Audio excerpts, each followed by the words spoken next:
lo que se ha descubierto, aunque ya se sabía, al final de lo ocurrido, es una cosa que deshonra el periodismo, que deshonra esta profesión y que, desde luego, es algo que no se debe olvidar. Jutge número 1 de Nules ha acordat transformar el procediment per a juí davant del Tribunal del Jurat les diligències prèvies obertes contra els 13 imputats de la novel·la. Presidente, soy una vida amiguito del alma. Alçar-se la cadira és tan dur, és tan difícil, Hi haurà herois. Jo ahir no ho era. Vostès vulneren el principi d'igualtat, els drets fonamentals dels treballadors i les treballadores. Cometen il·legalitats per corrupció... Señores diputados, por favor. No se pot manipular com s'ha manipulat sense por. En què es relaten humiliacions, vexacions i amenaces per aconseguir favors sexuals. Solo se le acusa de cohecho impropio por no tener la factura de 3 trajes. Jo, al mes de ser cap d'àrea de política, ja sabia de què anava la cosa i ja podia haver-me anat i haguera sigut, a lo millor, el més responsable, pot ser. No, no ho vaig fer, vaig aguantar 4 anys. Insistir en el caràcter fortuït i inevitable d'aquest accident i en la garantia de seguretat de la xarxa. Jo no puc demanar-los que siguin herois, però que no me demanes respectar-los con respecte als que sí que se varen oposar i sí que se varen dir no quan tocava dir no. És que és molt important dir no en esta vida alguna volta.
El 5 de noviembre de 2013, la justicia declaraba nulo el ERE que había enviado a la calle cerca de 1000 trabajadores de la radiotelevisión pública valenciana. La sentencia es rotunda. Los despidos vulneran derechos fundamentales. Unas horas después, el presidente de la Generalitat, Alberto Fabra, anuncia que cerrará el ente. Afirmaba que no tenía otra posibilidad. Comparezco ante ustedes para explicarles una decisión muy difícil. Yo no voy a cerrar ni un colegio, ni un hospital por el hecho de mantener la televisión. En 2 hores, sense reunir-se en el seu govern, sense reunir-se en el comitè d'empresa, sense reunir-se en la direcció de l'empresa, sense res, decidís tancar Canal 9. Bueno, si això no és testiculina, que vingui algú que m'ho diga. Comunitat intervinguda, comunitat laboratori d'un projecte a llarg termini del partit governant que consisteix en buidar de contingut comunicatiu al sistema autonòmic espanyol. Aquesta empresa i per tots els llocs de treball fins al final, fins al final, fins al final. El cierre de RTBB ha pasado de los 70 millones de euros previstos inicialmente por la Generalitat a 200. Són 3 anys de costos laborals, són 3 anys de funcionament d'una radiotelevisió pública. És incomprensible. Pero es que había otra solución clarísima, que era hacer un nuevo expediente de regulación de empleo con nuevas condiciones durante un periodo de tiempo muy tasado. Esto se va a hacer sí o sí, que se os mete en la cabeza, porque ahí no hay dinero. Entonces, o llegamos a un acuerdo o nos cierran. Nos cierran. Els treballadors no poden guanyar mai. Els treballadors o perden més. No voy a decir, tengo 86 millones que me cuesta el ERE, 1.200 de deuda, mire, esto se cierra y ya está, porque entonces tendríamos que cerrar el Estado. Ella ha mirat per ell des del punt de vista del prestigi que li podia donar en els círculos del poder una decisió com esta. No se han producido otros cierres que estaban por venir, porque esto ha sido tan chapucero que ha vacunado a esas otras televisiones para bastante tiempo. Comença la votació. 49 vots a favor, 42 vots en contra. El 27 de noviembre de 2013, las Cortes Valencianas aprueban, con la mayoría absoluta del Partido Popular, la ley que sentencia a RTBB a muerte. Señorías, por favor, desalojen la sesión.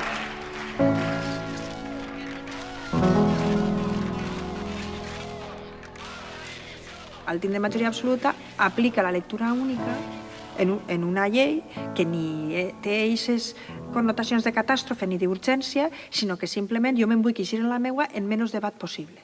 Sempre i quan es modifiquen les lleis bàsiques d'una nació, d'una comunitat, estem parlant d'un cop d'estat. Las normas jurídicas en un país no se deben hacer a golpe de sentencia. Hi ha companys que volien entrar a treballar per a contar als valencians mentre ens deixen què està passant. La situació en estos moments així a Burjassot, al centre de producció de programes de Burjassot. Dir-te que en estos moments hi ha molts companys de la televisió valenciana que estan intentant accedir així al centre perquè saben que s'ha tallat l'emissió de Ràdio 9. Acabem de vindre així a la televisió, al lloc on treballo tota la meva vida. Puc entrar ahí? Jo vull entrar ahí, perquè tinc tot el dret del món a entrar ahí. Ya no se puede entrar dentro. ¿Por qué? ¿Pero por qué no se puede entrar? ¿Quién ha dicho esto? Su dirección, se dirige a la dirección. Dirección. ¿Por qué no puedo entrar?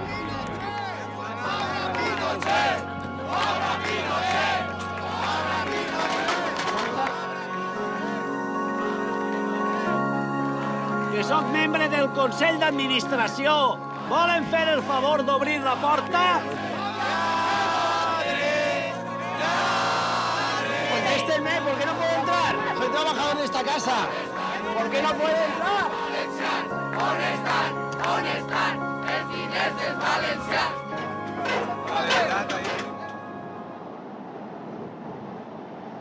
Jo recordo una notícia de Carlos Fabra, quan el van imputar, que me va arribar el plató a res i em van dir, te toca a tu.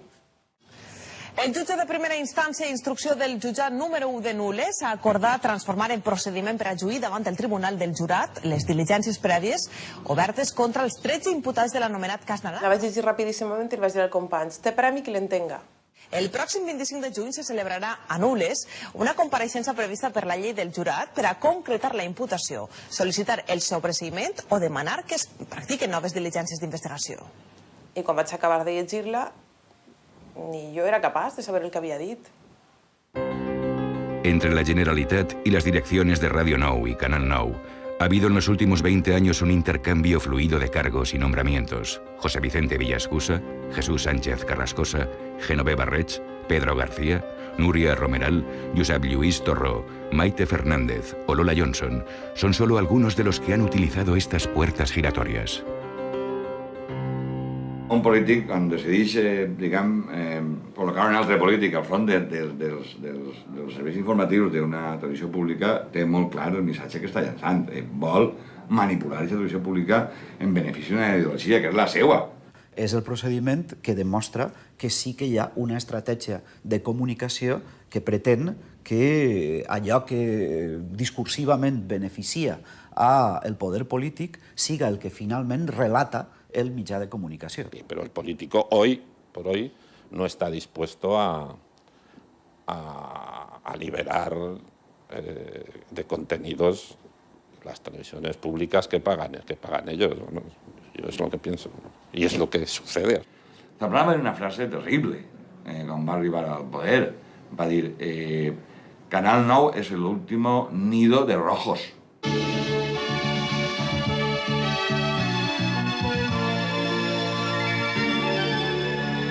Canal 9 comença avui les seues emissions de proves. Las emisiones de RTBB comenzaron en octubre de 1989. El primer director general fue el periodista Amadeu Fabregat.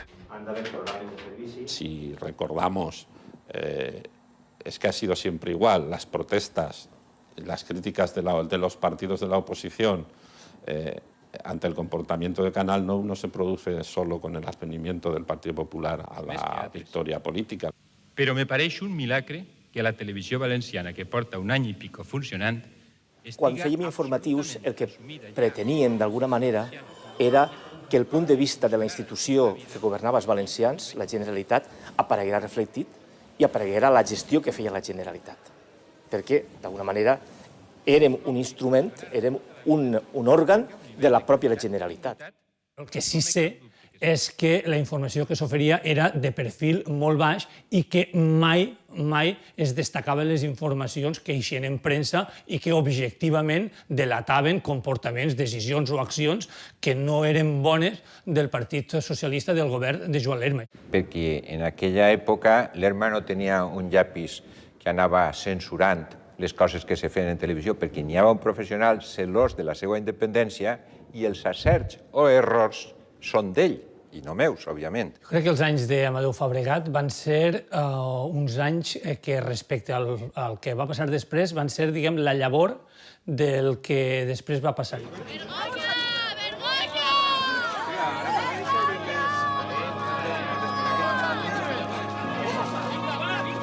Hem tingut que entrar a Ràdio Televisió Valenciana correguent com si estigueren assaltant el nostre servei públic.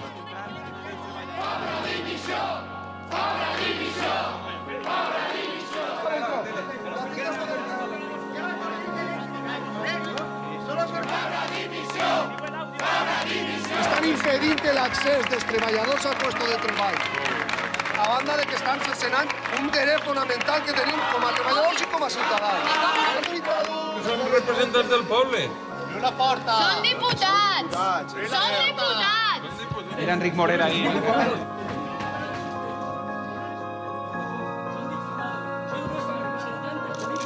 ¿Qué ha pasado? El cable. Habéis cortado el cable. La policía acaba de tallar el cable. La policía, esta gent és la que ha tallat ara mateix la missió en directe que estaven fent. Estos policías.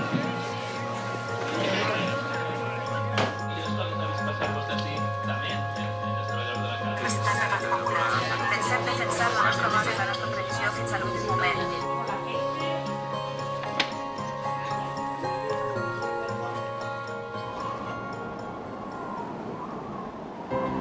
6 de febrero de 2009. Estalla el caso Gürtel.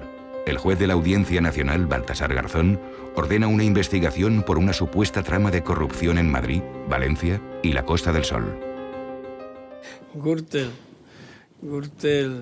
es una gran amalgama de ilegalidades, de descontroles, de corrupción.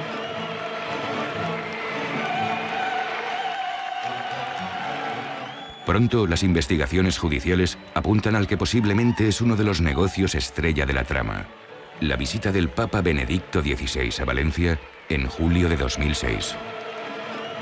Las reuniones donde se tomaban las decisiones sobre la retransmisión de la visita del Papa a Valencia se hacían en la Consellería de Agricultura, del que era titular Juan Cotino. Y allí se nos explicó, por parte de Cotino y otro señor, para el tema de la cantidad de peregrinos que iban a haber por todo este cauce del río, había que colocar pantallas. Directamente el Juan Cotino le dijo a Pedro García: te ha tocado, como queriendo decir, esto te encargas tú. Cotino, exdirector general de la Policía, exvicepresidente y exconseller de Agricultura de la Generalitat y expresidente de las Cortes Valencianas, ha sido finalmente imputado en la causa de las pantallas. Es el nombre de más peso en una lista donde hay cerca de una decena de exdirectivos de RTBB, entre ellos el mismo director general, Pedro García, el hombre de Gürtel en RTBB. Se le investiga por cohecho, blanqueo de capitales, prevaricación y fraude fiscal.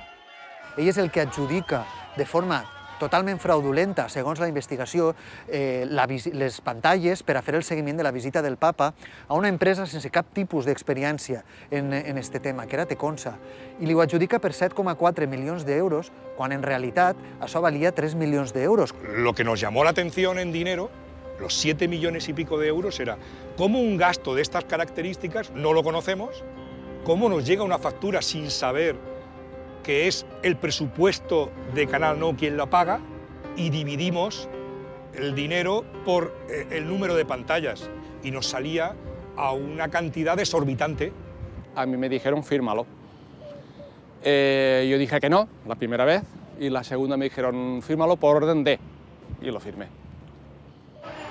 Según la investigación judicial, la trama Gürtel se repartió cerca de 3 millones de euros en comisiones. Es van quedar el propi Francisco Correa com el jefe que era, es va quedar amb la part més substanciosa, Álvaro Pérez es va quedar amb €500,000 i Pedro García amb altre €500,000. Això és el que van fer amb els diners de Canal 9. La idea era traer el Papa para alguien forrarse. El Papa no se trataba de que viniera, sino para que otros el Papa lo trajeron para que otros se forraran. Esa es la idea. Hasta el año 2000, RTBB no había acumulado deuda. Pero aquel año, Eduardo Zaplana, presidente de la Generalitat en ese momento, cambia la ley para que el ente pueda endeudarse a largo plazo. La deuda acumulada pasa en 20 años de cero a más de 1.000 millones de euros. Ten en cuenta que nosotros hemos llegado a abonar solo en intereses más de 22 millones de euros en algún ejercicio.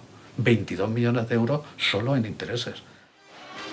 Sobre la base de aquel despropósito contable, la lista de los negocios ruinosos en los que se ha visto involucrada RTBB es inacabable. A los 14 millones de la visita del Papa hay que añadir 26 millones de euros por los derechos televisivos de la Fórmula 1 que no tenía en exclusiva y que fue un fracaso de audiencia.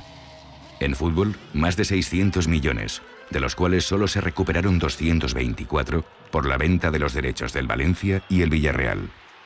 Lo que ha hecho Televisión Valenciana con el fútbol es el antinegocio. Si se ha utilizado a Canal 9 como bolsa de distribución de fondos para usos espurios por parte de la Generalitat, para eventos que no podía cubrir directamente y sin embargo utilizaba esa cobertura por vía de la televisión, pues habrá que investigar si eso ha sido así. ¡Sin vergüenza, Luis! ¿Cómo se... Todas estas irregularidades han hecho que finalmente 5 exdirectivos más de Radio Televisión Valenciana hayan acabado ante los tribunales.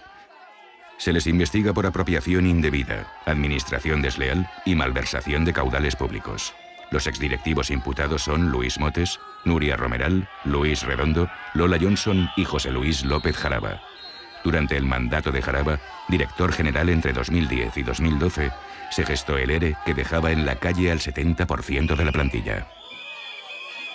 No hubo más remedio que hacerlo, ¿vale? Y bueno, esas fueron las circunstancias. O se hacía todo ese plan o se cerraba la televisión. En noviembre de 2014, el periódico El Mundo publica que Jaraba se gastó 100.000 euros en restaurantes con la tarjeta de la empresa. La gente realmente no llegó a darse cuenta de que o hacemos una tele de 50, 60 o 70 millones de euros o estamos abocados a cerrar, porque es que no tenían dinero. Y entonces pues, la gente no llegó a asumir la realidad. Y eso fue un poco lo que ocurrió, ¿no? Porque es que no había para más.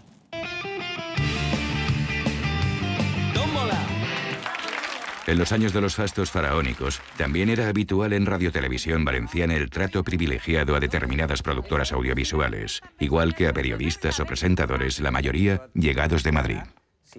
I quan tu veus que així ve Lolita, ve Bàrbara Rey, algú pot entendre el vincle de Bàrbara Rey en el País Valencià per a fer un programa de cuina? Jo sentia vergonya. S'ha pagat a professionals, a mitjans de comunicació, a periodistes que han anat a Canal 9, alguns d'ells prèviament havent rebut ordres directes de Presidència de la Generalitat del que havien de dir a les tertúlies i als debats. En cualquier caso, desde luego, a mí no me daban instrucciones. Lo que no sé es por qué no podían o porque no hacía falta.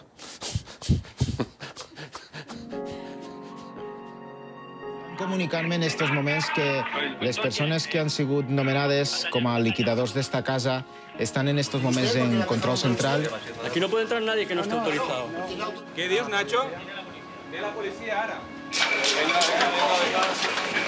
¿Nos pueden tirar un bar, por favor? Nosotros le hemos dejado pasar a usted. Un bar. Pido, por favor, que nos dejen acceder. Per favor, a 1 de la matinada. A un banc, per favor. A un banc.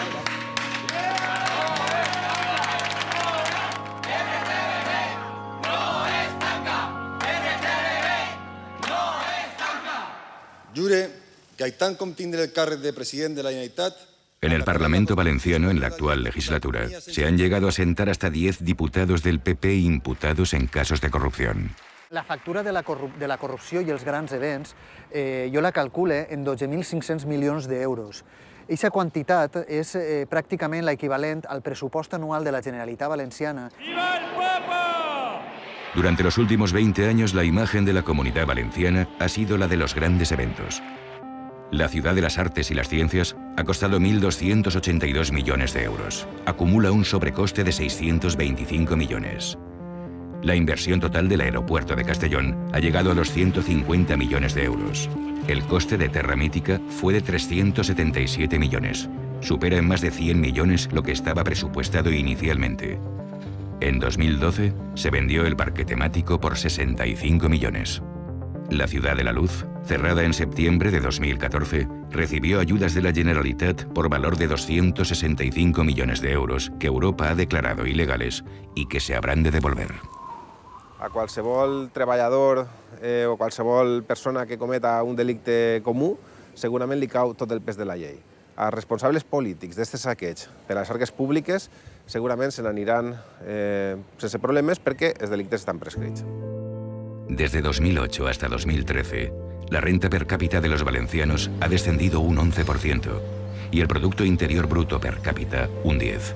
Duplica la tasa de paro media de la Unión Europea, con un 25,54%, cerca de 2 puntos más que la media española.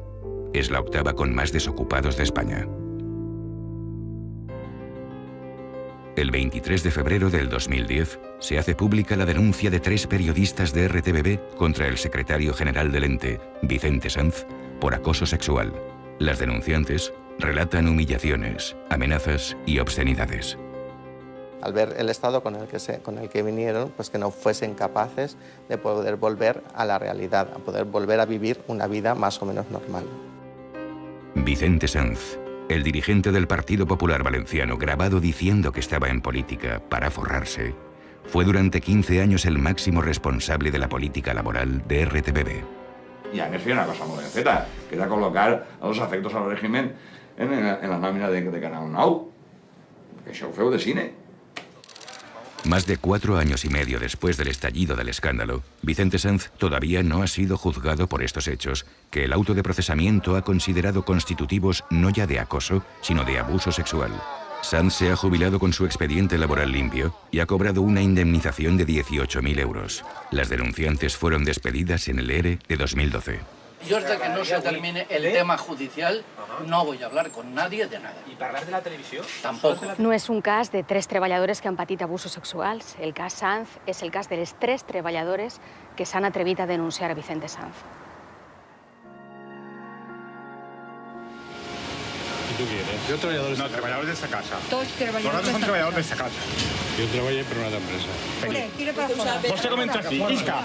Acá fora.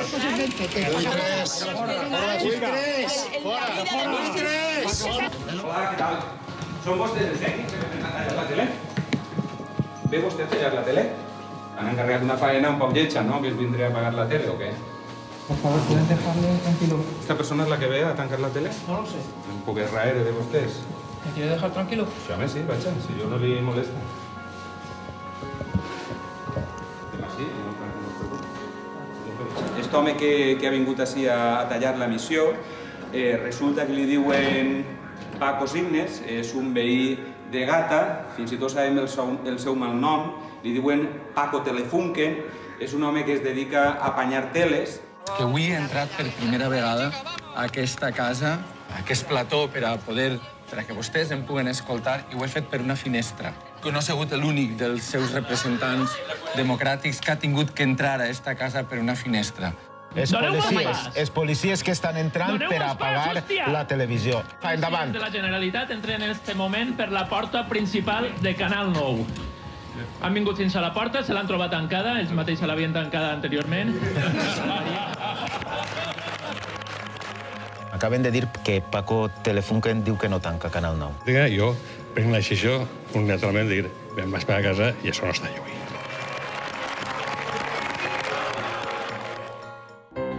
En el año 2009, el sastre José Tomás revela al juez Garzón detalles de los regalos que la trama Gürtel había hecho a diferentes dirigentes del PP valenciano, entre los cuales se encontraba el presidente de la Generalitat, Francisco Camps. Recuerdo la anécdota de cuando estaba prestando declaración Tomás en mi presencia, pues el teléfono siempre sonando. Sonaba y hasta 10 llamadas con la misma identificación, ¿no? ¿Cuál era? No, pues algo así como Francisco o bueno. Camps. Puede ser, sí, sí.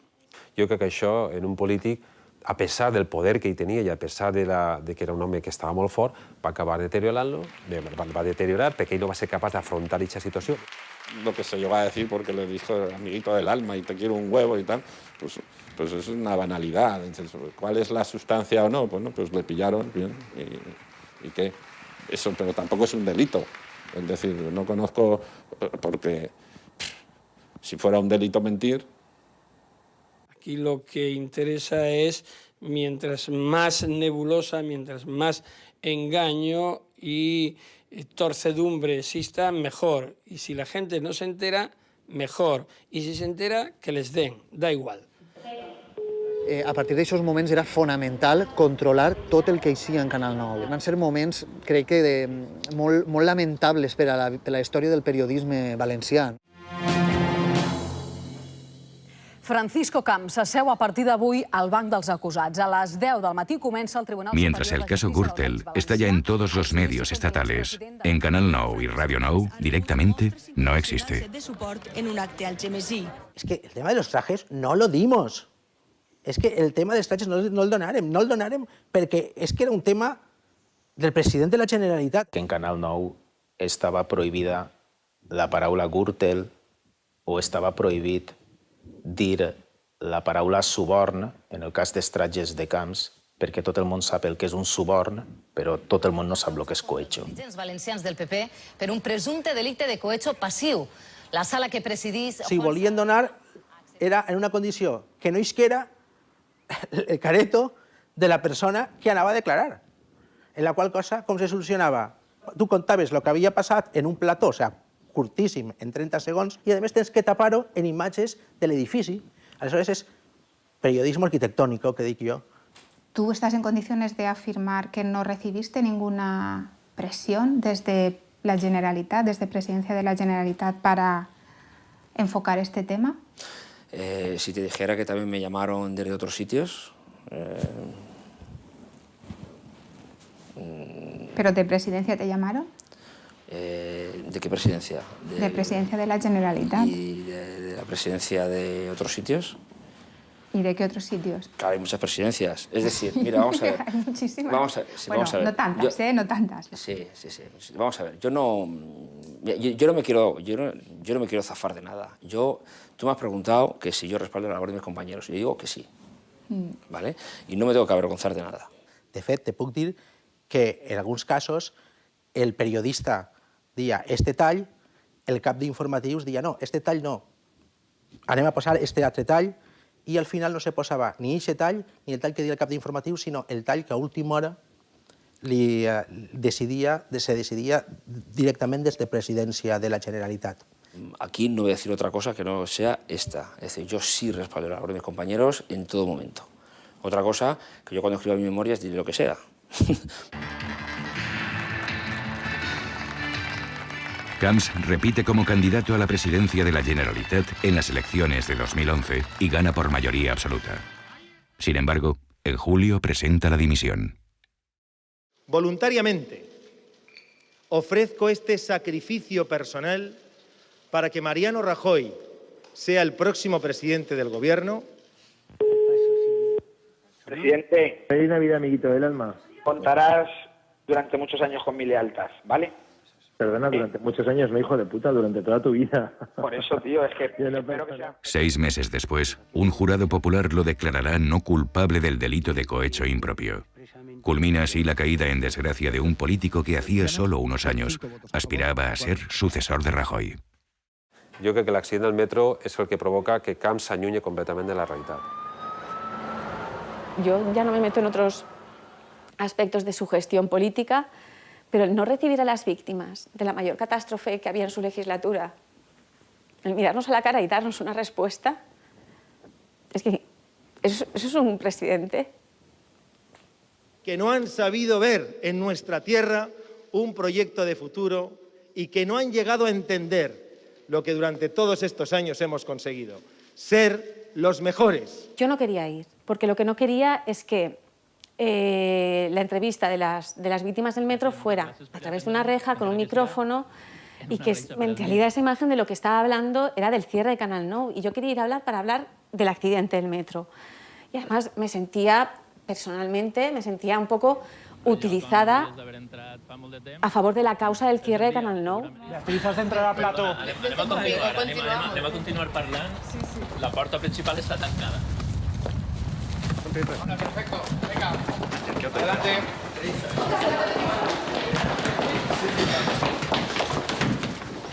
Vale, vamos. Vale, para adentro. Vale. Cuidado así. Y la verdad es que cuando entro y la gente empieza a aplaudir, y yo la verdad es que muy bien no sé qué hacer, si quitarme la chaqueta, aplaudir, besar a alguien. Es un poco surrealista y yo me notaba que no sabía cómo reaccionar ante esa situación. Pues a mi em van donar una lliçó de dignitat i de professionalitat bestial. Ells estaven allà, a pesar de, i fent-te costat. Ens van donar la mà. Eren més listos, eren més intel·ligents, eren més dignes. 43 muertos y 47 heridos es el balance del accidente de metro más grave ocurrido en España, el de Valencia. La casualidad o la fatalidad lo hace coincidir con un acontecimiento en el cual Canal Nou ha invertido un esfuerzo extraordinario, la visita del Papa a Valencia.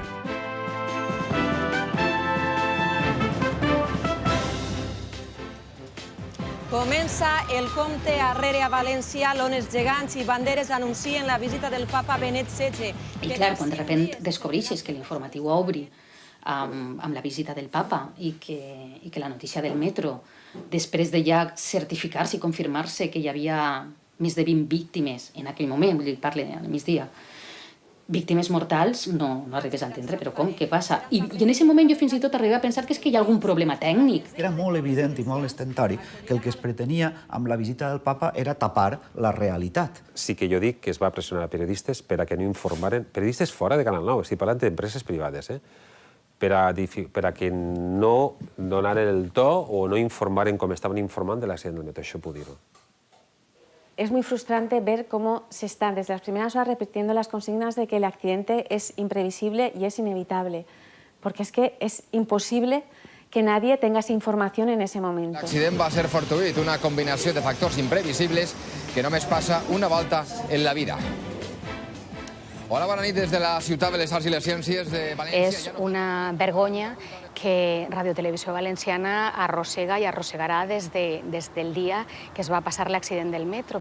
Realment jo les consignes no sé ben bé d'on arribaven. Clar, a mi m'arribaven pel que me parlava a mi per l'orella. Han perdut 19 veïns, 19 fills. O quan el deien, la culpa és del maquinista. I tu dius, anem a veure, han passat 2 hores, 3 hores, i jo estic així a la morgue, ni tan sols sé ben bé si el maquinista està viu o mort. En agost de 2006 fem un comunicat on diguem que en la cobertura de la comissió del metro, Pedro García i Luis Motes, per als quals demanen la dimissió immediata, han passat de la manipulació barroera de l'actualitat davant de la ciutadania a una exhibició de poca vergonya davant del poble valencià. I això té una breu referència en el diari Levante i poca cosa més, perquè en aquella època és cert que la contestació general de la societat tenien un ressò molt limitat.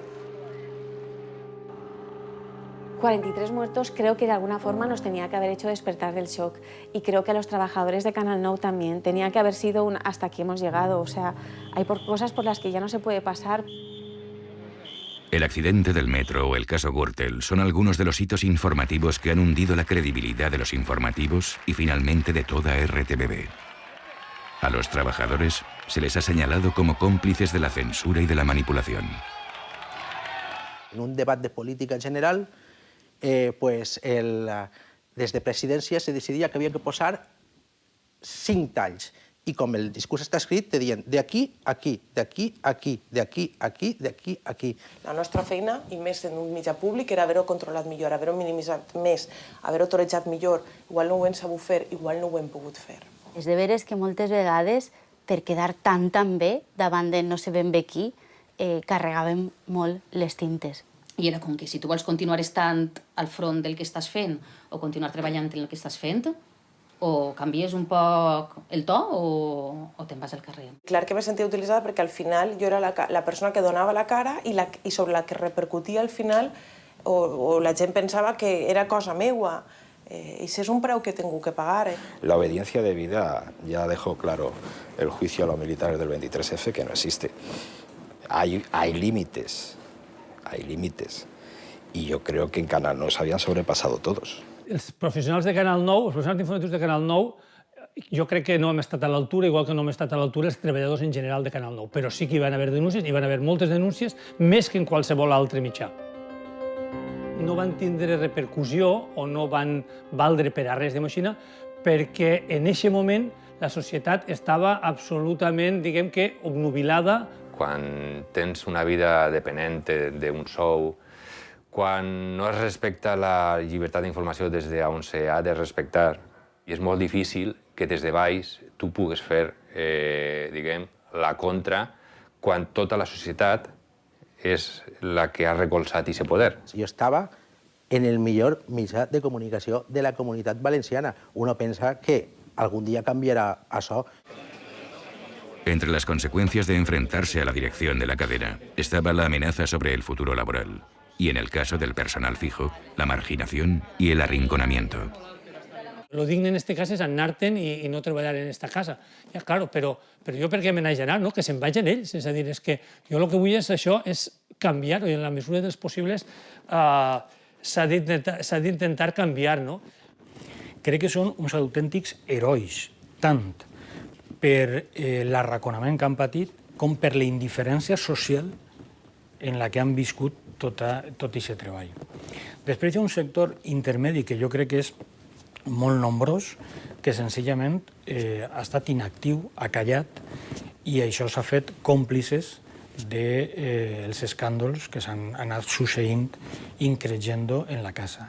No se puede exigir el heroísmo a nadie, el heroísmo no es exigible, pero hubiera sido deseable que el periodismo valenciano se hubiera alzado contra esa su tiranía, y añado, y el periodismo no valenciano, porque el periodismo de toda España que lo conocía y que ahora reprocha a los periodistas valencianos que no se alzaran, nunca les ayudó a hacerlo, nunca les apoyó para que lo hicieran. Jo crec que les crítiques a Ràdio Televisió Valenciana estan justificades perquè crec que és un mitjà públic i ha de complir els seus principis fundacionals. I crec que no ho ha fet la major part de les vegades. Ara bé, també crec que molta de la crítica que li ha vingut és absolutament interessada de gent que volia quedar-se en part del mercat que abarcava. Que el que està passant va molt més enllà que acomiadar persones, que tancar mitjans. És a dir, és un col·lapse d'un model i d'un sistema. En 5 años, los valencianos han visto cómo se ha evaporado su sistema financiero. Se ha cerrado el medio de comunicación de referencia en su lengua propia y su nivel de vida ha caído hasta el de los años 90. Jo crec que els valencians tenim una anomalia. Jo crec que la tenim. No sempre ha sigut així, ens hem revoltat, però el cert és que els últims 20 anys no ens hem revoltat davant d'aquests abusos del poder. Si hem tingut aquesta tele és perquè no hem sigut capaços de forçar que hi haguera una altra tele, perquè una altra tele és possible. O és al revés, o és que tenim una societat molt feble que ha permès que caiga Canal 9, ha permès que caiguen les caixes, ha permès que caiga el València Club de Futbol i no passa res, no? Igual és això. Però sovint s'oblida que un règim dictatorial es construeix en termes essencials i essencialistes sobre la corrupció. No le pasa nada a Valencia, no tiene una enfermedad genética, no tiene un virus inoculado en su alma, no tiene un pecado original que le haga diferente, no es eso en absoluto.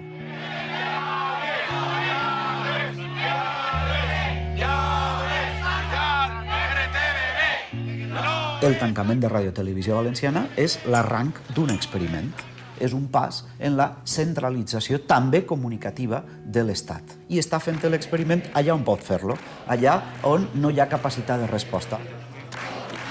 Están informando que ya ven en estos momentos, ahí pueden ver en esas imágenes en directo que tenemos desde el corredor. Soy el comisario de la Policía Autonómica.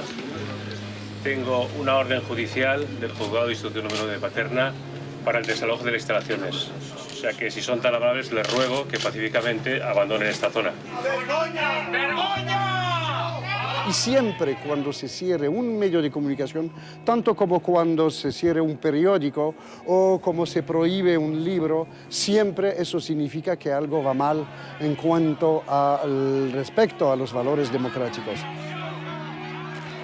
I jo ho recordo així, a més, sentar-me en aquella taula i estar en els últims moments, el no poder contenir les llàgrimes, com molta gent en el plató, perquè aquest fosset negre era d'alguna manera un fracàs col·lectiu. No tenim cap mitjà de proximitat. No sabem què passa a una banda i altra del país, no ens ho conta ningú i no ens ho conta ningú tampoc en València. ¿Problemas económicos? Busquémosle la solución. ¿O es que hay otros problemas? ¿O es que ya no nos sirve? Entonces esos son problemas de mucho más calado, de calado constitucional. En totes les comunitats d'Espanya que són bilingües, totes tenen un mitjà de comunicació en la seva llengua pròpia, ja siga el gallec, ja siga el basc, ja siga el català. Sols la nostra no la té. Per què? Vostè s'imagina que decidim, bueno, va, o fem una llei i tanquem el Parlament. Votem al govern i que el govern es controle a si mateixa. Què és impensable? Doncs igual d'impensable hauria d'haver sigut per a qualsevol governant decent i democràtic mínim, o sigui, poc demòcrata, igual d'impensable hauria d'haver sigut tancar una televisió pública. La desaparició de Radio Televisió Valenciana és un desastre absolut, sense pal·liatius. Estem pitjor ara, en l'any 2014, que en l'any 80 o 85. Ha sigut un cop d'estat, ha sigut un abús del manament electoral, ha sigut un ús inadequat d'un poder depositat per ciutadans en unes determinades mas polítiques. La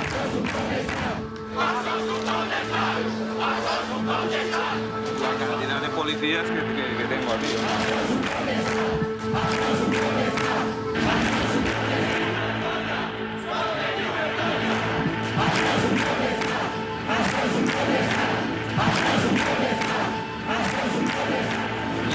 ¿Puedes comentarme qué está pasando ahí? Jorge, ¿qué está pasando?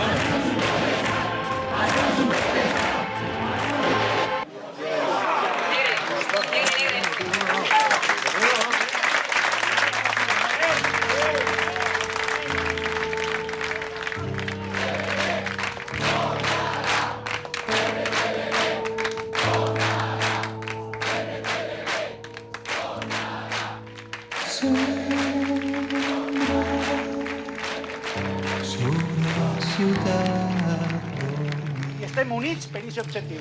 I jo jure així que no descansaré hasta que pague! Hasta que pague! Sempre roda una fira.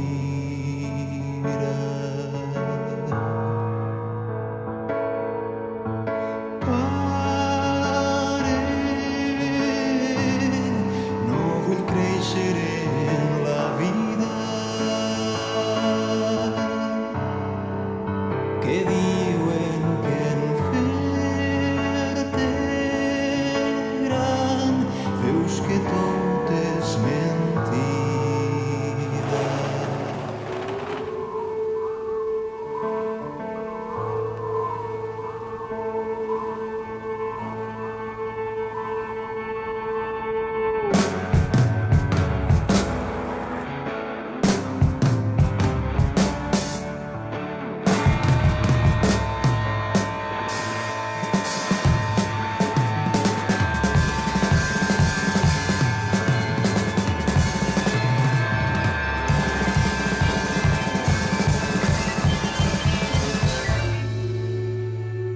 Els valencians volem tindre una radiotelevisió pública que ens la mereixem i volem que siga, com sempre hem dit, sense corrupció, pública, plural, en valencià i de qualitat.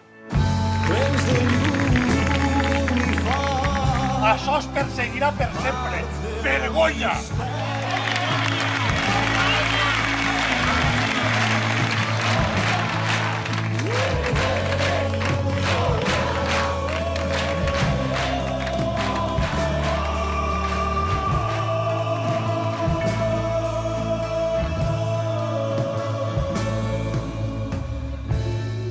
Ningún miembro de la Generalitat Valenciana ni del Partido Popular en la Comunidad Valenciana ha aceptado ser entrevistado para 12-19, Tiempo de Silencio.